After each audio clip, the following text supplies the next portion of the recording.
Thank you so much for attending my PowerPoint presentation on every Overwatch hero's playstyle explained. Overwatch now has 50 heroes, and if you think they all fit neatly into tank, DPS, and support, you're about to have a really bad time. Some tanks are assassins, some DPS heroes are utility specialists, and some supports are just better at dealing damage than the actual damage dealers. In today's video, we're going to go over the actual job of every single hero in the game so you can know exactly what you're supposed to be doing.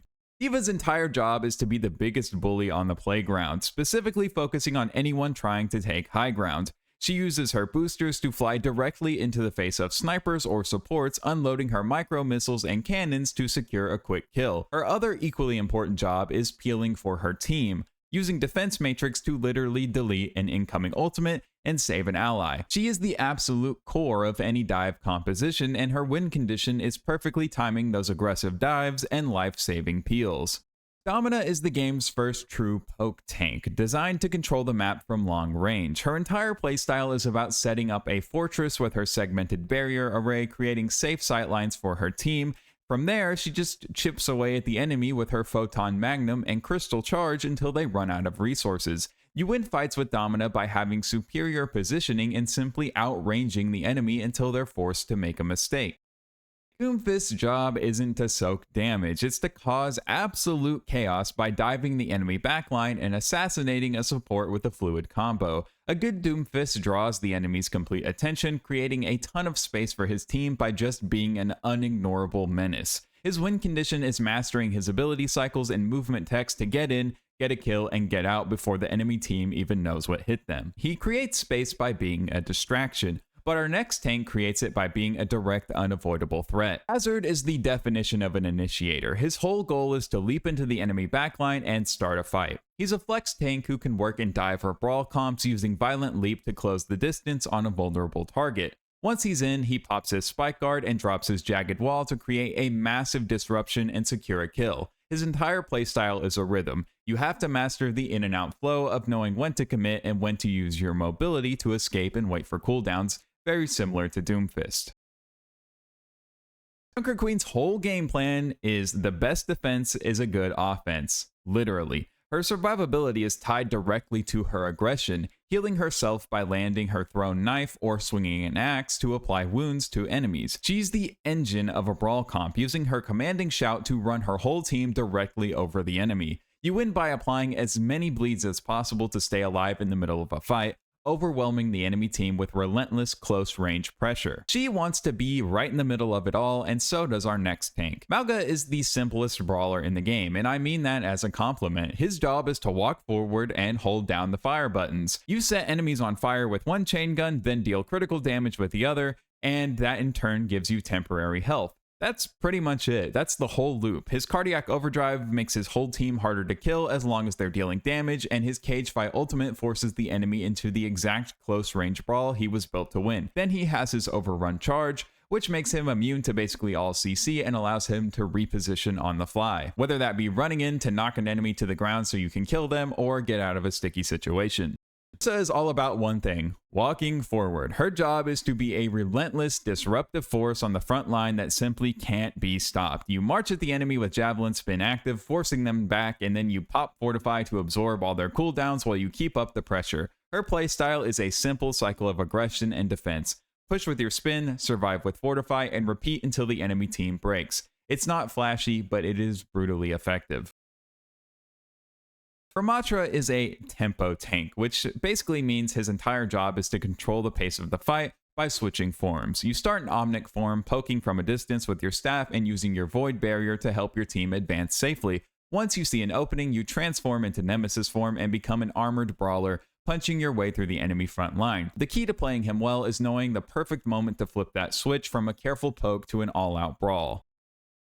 Reinhardt is the quintessential anchor tank and the heart of any brawl team. His job is simple: lead the charge. You use your massive barrier field to absorb enemy abilities as you walk your team into position. Once you're close, you drop your shield and create space by swinging the giant hammer. Winning with Rein is all about resource management, knowing when to shield for your team and when it's time to be the primary threat yourself. ideally landing a massive Earth Shatter to end the fight. Reinhardt protects his team, but Roadhog just protects himself. Roadhog's job isn't to shield his team, it's to create a numbers advantage by getting a solo pick. His entire playstyle revolves around the threat of his chain hook. You play around corners, controlling sightlines, and waiting for one person to step out of position so you can hook them in for an instant kill.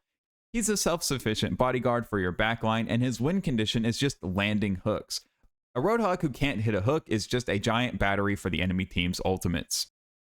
Sigma is the master of controlling space from a distance. Unlike Rein, who creates space by being a physical wall, Sigma makes it dangerous for enemies to even exist in the open. His job is to constantly reposition his experimental barrier to block off different angles while spamming his hyperspheres to apply constant pressure. You win by expertly managing your cooldown, cycling between your shield and your kinetic grasp to stay alive while slowly choking the enemy out of options. Winston is the dive composition. His job is to initiate fights by using his jump pack to land directly on the enemy's backline. He's not meant to stand and trade blows. His goal is to jump on low mobility supports, drop his bubble to isolate them from their team, and then zap them with his Tesla cannon. A good Winston has mastered the timing of his engagements, knowing not just when to jump in, but more importantly, when to jump out.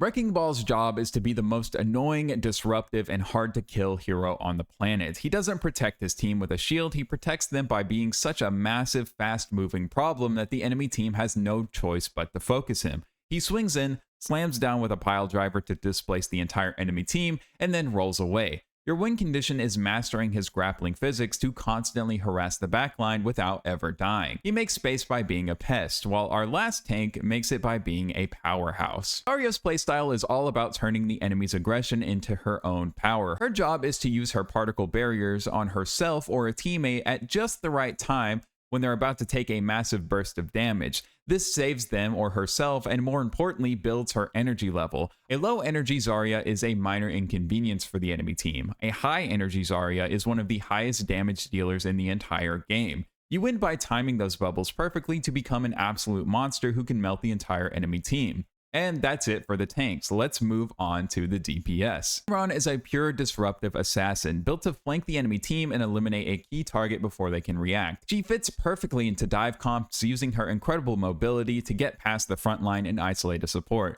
Her game plan is all about managing her movement abilities to get in, secure a kill, disrupt the enemy team, and get out. She has two ultimates basically, which gives her a ton of flexibility in how she chooses to fight. She's all about getting up close and personal, but our next hero likes to keep her distance. Ashe is your classic mid-ranged sharpshooter, the backbone of most poke compositions. Her job is to hold down long sightlines and apply constant pressure with her rifle. While she can't one-shot like a Widowmaker, a well-aimed headshot followed by a quick hip fire is enough to take out most squishy heroes. Her win condition is pure aim, both with her Viper rifle and with her ability to constantly shoot her dynamite out of the air for a huge burst of area damage.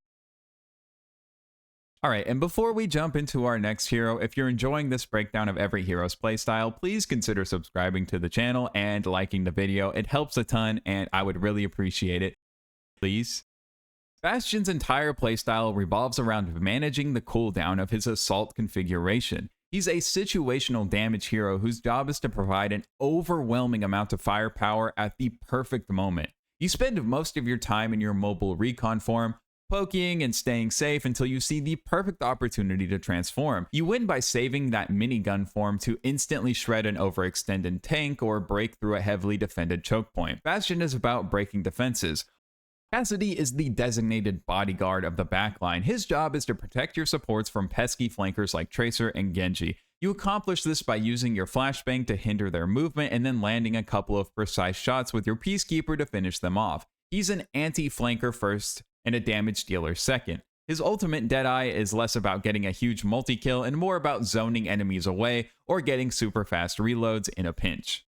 Echo is an aerial assassin who excels at finishing off weakened targets. Her job is to use her flight to take unpredictable off angles, poke from a distance, and then dive in to secure a kill with her combo of sticky bombs and focusing beam. Her ultimate Duplicate is what makes her truly dangerous. It allows her to copy an enemy hero and rapidly charge their ultimate, meaning her true win condition isn't just mastering her own kit, but knowing how to effectively use the kit of every other hero in the game.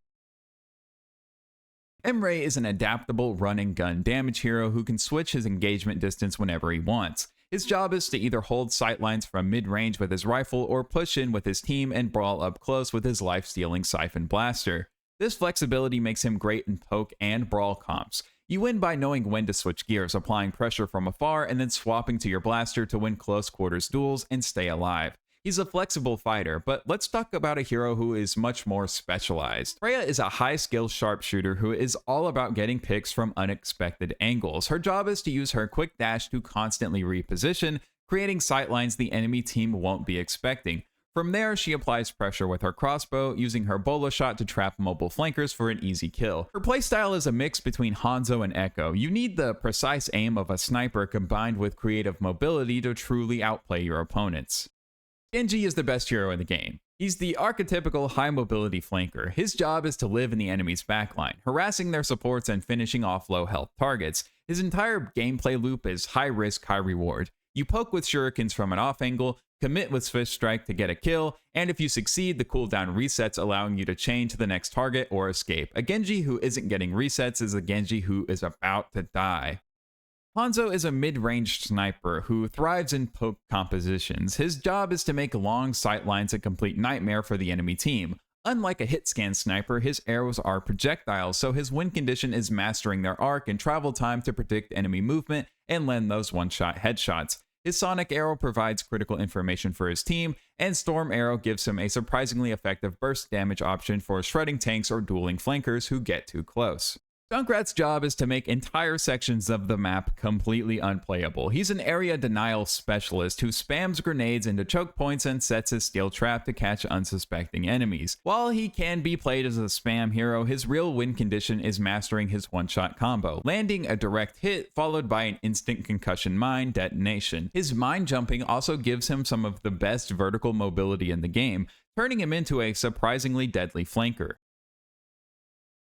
Junkrat denies space with explosions, but Mei denies it with ice. Mei is the utility-focused damage hero whose entire job is to control the flow of a fight. Her primary tool for this is Ice Wall. A good Mei will use her Ice Wall to split the enemy team in half, trapping one or two of them on the wrong side for an easy kill. She can also use it to block ultimates or lift her team to high ground.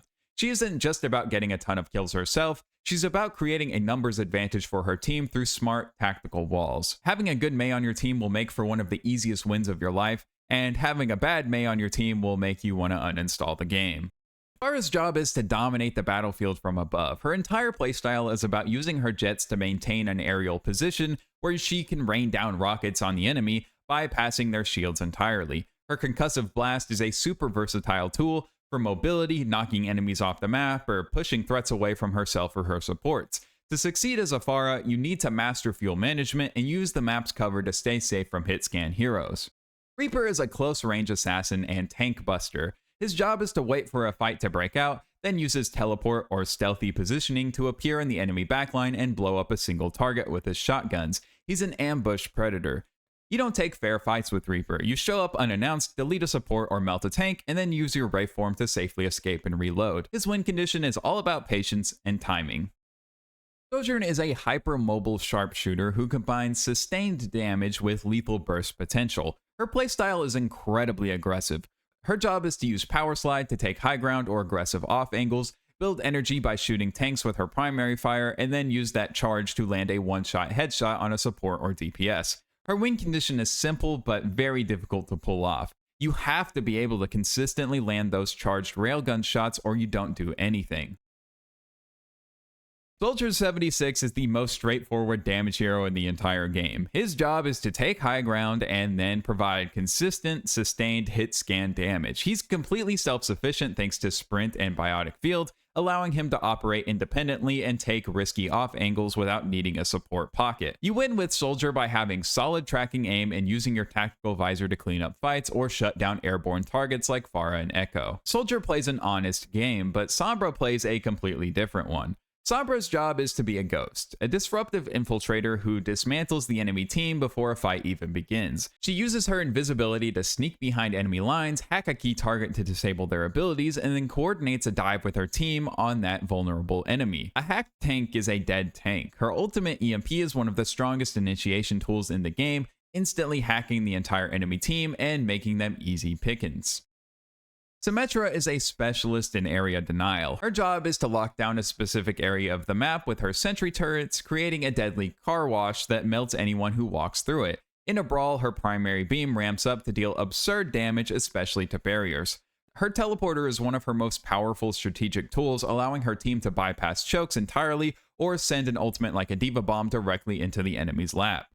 Torbjorn is another area control specialist whose job is to create a constant crossfire. You place your turret in a position where it has a good sightline, and it provides a steady stream of distracting damage. This forces the enemy to split their attention between your turret and your team. While the turret does its job, your focus is on landing shots with your powerful rivet gun. Popping overload turns Torb into a surprisingly tanky and dangerous duelist, capable of winning most 1v1s. Tracer is the ultimate flanker. Her job is to be a constant, impossible to hit nuisance in the enemy's backline. You use your blinks to zip around, unloading your pistols into a support, and then use recall to rewind time, escaping danger and resetting your health. She has the lowest health in the game, so her entire survivability depends on masterful cooldown management. You win with Tracer by being a massive distraction that the enemy team has to deal with, creating space for your team to push.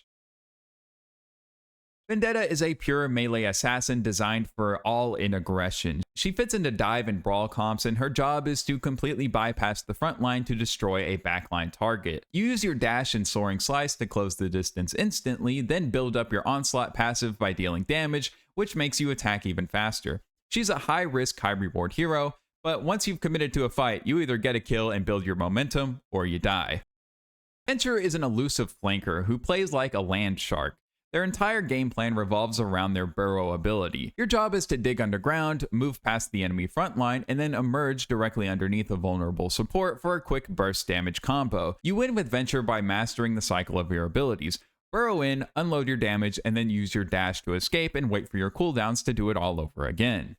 Widowmaker is bad and evil, and you should not play her, but she is the ultimate poke hero. Her job is simple and awful. Control long sightlines and get instant kills. The mere threat of a good Widowmaker can completely warp how the enemy team is allowed to play the game, forcing them behind cover and shutting down entire sections of the map. Her win condition is the highest mechanical skill check in Overwatch. You just have to click on heads. Everything else in her kit, from her hook to her mine, exists only to help her do that one job better. And that's all our damage heroes. Now let's talk about the supports. Ana is a high skill support whose job is to make game-winning plays from the backline. While she provides strong single-target healing with her rifle, her real power comes from her other two abilities. A well-placed biotic grenade can win a fight on its own by completely negating all enemy healing. A clutch sleep dart can shut down a powerful enemy ultimate. Her win condition is pure aim and timing. Landing those key abilities is how you carry games as Ana.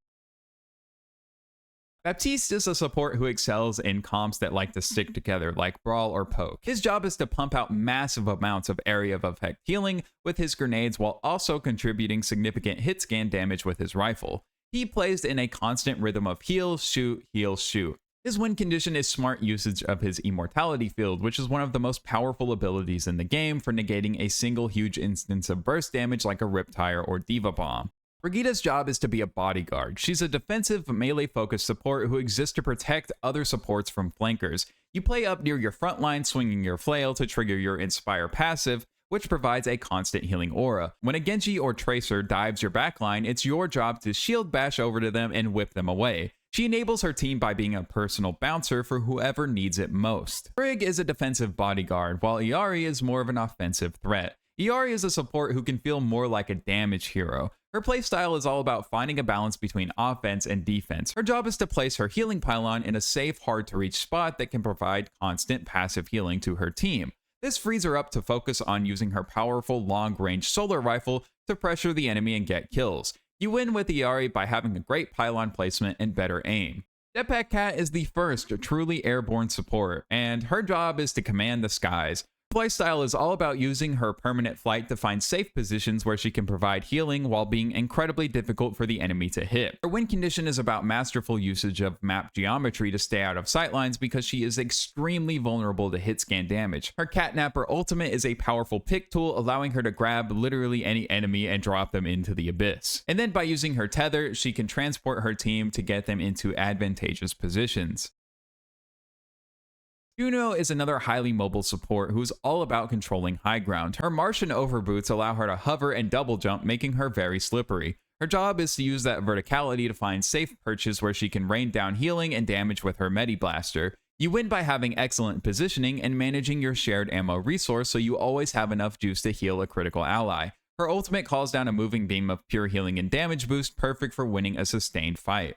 Kiriko is a top-tier support who can fit into literally any team comp. Her job is to provide healing with her Afuda and looking for critical headshots with her kunai. Her power comes from her 2 cooldowns. Swift Step allows her to instantly teleport through walls to a teammate in trouble, and her Protection Suzu can make her team briefly invulnerable, cleansing effects and completely negating huge enemy ultimates. Her win condition revolves around getting perfect Suzu timings, and then using her abilities to go on off angles to try and get picks, while being able to safely retreat back to her team. Lifeweaver is a purely defensive support whose job is to fix his teammates' mistakes. He provides consistent, strong healing from the backline, but his identity is defined by Life Grip. This ability allows him to pull a teammate to his location, instantly saving them from bad positioning, or an enemy ultimate, or falling off the map. You win with Lifeweaver through smart, strategic use of Life Grip and his pedal platform to give your team mobility and survivability they wouldn't normally have. Lucio is the engine of any brawl or rush composition. His job is to manage his crossfade aura, primarily using his speed boost to help his team engage on the enemy or disengage from a lost fight. Speed is his single most powerful tool. His area of effect healing is great for sustaining a grouped up team, and his sound wave is perfect for peeling flankers off his other support. His ultimate sound barrier is a massive defensive tool for surviving enemy burst damage. Mercy is the ultimate pocket support. Her job is to identify the most impactful damage dealer on her team and dedicate almost all of her resources to them. You follow them around with Guardian Angel, boosting their damage with your blue beam and healing them when they get hurt. Her Resurrect is her win condition, allowing her to completely undo a crucial enemy pick and swing a fight back in her team's favor. Playing Mercy is less about mechanics and more about game sense and target priority.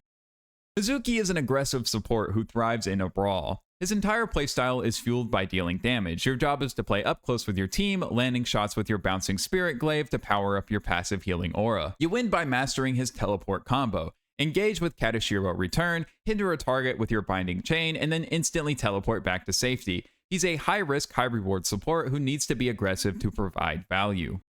Moira is a raw throughput support who excels in brawl and dive comps. Her job is to provide a massive amount of area of effect healing, but she has to manage a resource meter to do it. This creates a constant gameplay loop of heal your team until your meter is low, then deal damage to recharge it. Thanks to her fade ability and self-heal, she is one of the most survivable supports in the game, and is incredibly difficult to kill for flankers. Her win condition really centers around farming her ultimate and using it off cooldown. Wu-Yang is a poke-style support who excels at dealing damage from safety. His job is to find a secure position and use the unique glide mechanic of his water orbs to hit enemies who are hiding behind cover. This lets him build his ultimate charge with very little risk. He struggles in long fights because his healing is a limited resource, so his goal is to end fights quickly with his ultimate, Tidal Blast, which supercharges an ally to initiate a fight-winning combo. Zenyatta is a glass cannon. He trades low healing output for some of the highest damage potential in the support role. His job is to stay far away in the backline, place his Orb of Harmony on a dive hero, and then place his Orb of Discord on an enemy to make them melt. A discorded target is a death sentence. His ultimate Transcendence is one of the best defensive tools in the game, providing a massive burst of healing that can counter almost any sustained damage ultimate. Thanks for watching, and subscribe!